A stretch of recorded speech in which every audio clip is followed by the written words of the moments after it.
नमस्कार दोस्तों, GST council की 55th मीटिंग में बहुत से चेंजेस किए गए हैं, जिसमें एक मेजर चेंज लाया गया है। क्रेडिट नोट के ऊपर जो जीएसटी की डिडक्शन मिलती है, उसके रूल में चेंज किया गया है। क्या चेंज किया गया है, वही आज के वीडियो में हम समझेंगे। देखिए, जब भी क्रेडिट नोट इशू किया जाता है, तो हम क्या करते हैं, आउटपुट जीएसटी की लायबिलिटी को कम कर देते हैं। हमको उसकी डिडक्शन मिल जाती है। वो डिडक्शन पहले भी मिलती थी और अब भी मिलेगी, लेकिन इसके साथ कुछ कंडीशन जोड़ दी गई है, जिसको हम एक एग्जाम्पल से समझते हैं। मान लेते हैं कि ए ने बी को गुड्स सेल किया। वैल्यू थी गुड्स की 1 लाख रुपीज। उसके ऊपर क्या लगेगा?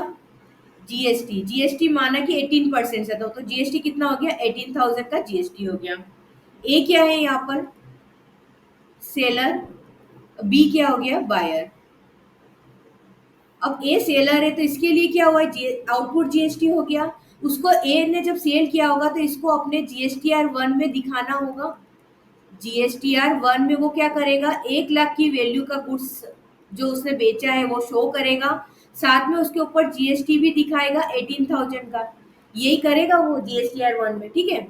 अब क्या हुआ कि कुछ समय बाद जो बायर था, उसने या तो गुड्स क्या करा, कुछ गुड्स या पूरा गुड्स कुछ भी है, उसने ए को वापिस कर दिया।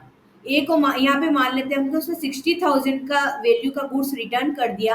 अब इसके ऊपर जीएसटी भी होगा, तो 60,000 पे जीएसटी 18% से लग गया हमारा 10,800। तो अब जब ये गुड्स रिटर्न आया होगा, तो ए ने क्या बनाया होगा? क्रेडिट नोट बनाया होगा। तो ये क्रेडिट, अब जब वो क्रेडिट नोट बनाएगा, तब वो क्या करेगा? जीएसटीआर 1 में वो क्रेडिट नोट दिखाएगा।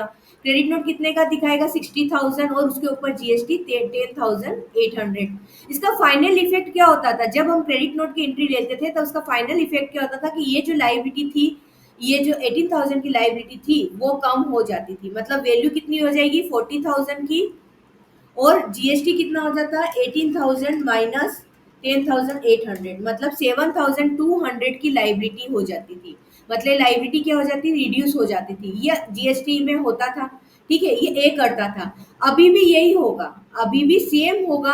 आपको क्रेडिट नोट की डिडक्शन मिलेगी, लेकिन इसके साथ अब क्या, पहले तो आप ले लेते थे, लेकिन अब क्या, इसके साथ अगर 10,800 यदि आपको कम करनी है अपनी जीएसटी आउटपुट लायबिलिटी को, तो उसके साथ एक कंडीशन जोड़ दी गई है। अब जो चेंज किया गया है, उसमें कंडीशन जोड़ दी गई। कंडीशन क्या जोड़ी है? देखिए, जब बी ने माल परचेज किया होगा, तो बी क्या करेगा? बी इसकी लेगा, इनपुट टैक्स क्रेडिट लेगा। कितने की लेगा वो? 18,000 की। अब कंडीशन ये जोड़ी कि जब उसने शुरू में 18,000 की क्रेडिट ले ली है, तो अब उसको क्या करना होगा? 10,008 इनपुट टैक्स क्रेडिट को रिवर्स करना होगा। कितने से? 10,800 से। 10,800 से इनपुट टैक्स क्रेडिट को रिवर्स करना होगा, और जब वो रिवर्स करेगा, तभी आप 10,800 की डिडक्शन ले सकते हो, नहीं तो नहीं ले सकते। अब इनपुट टैक्स क्रेडिट रिवर्स कैसे करेगा बी? तो बी रिवर्स करेगा आपके आईएमएस के थ्रू, ठीक है। आईएमएस में आपके सामने दो ऑप्शन आएंगे क्रेडिट नोट के अगेंस्ट। क्रेडिट नोट दिखेगा आपको, उसके सामने आपको दो ऑप्शन रहेंगे, एक रहेगा एक्सेप्ट का, एक रहेगा रिजेक्ट का। और यदि बी क्या कर लेता है? एक्सेप्ट कर लेता है, तब तो आप इजीली 10,800 की डिडक्शन ले पाओगे, आपकी आउटपुट टैक्स लायबिलिटी कम हो जाएगी।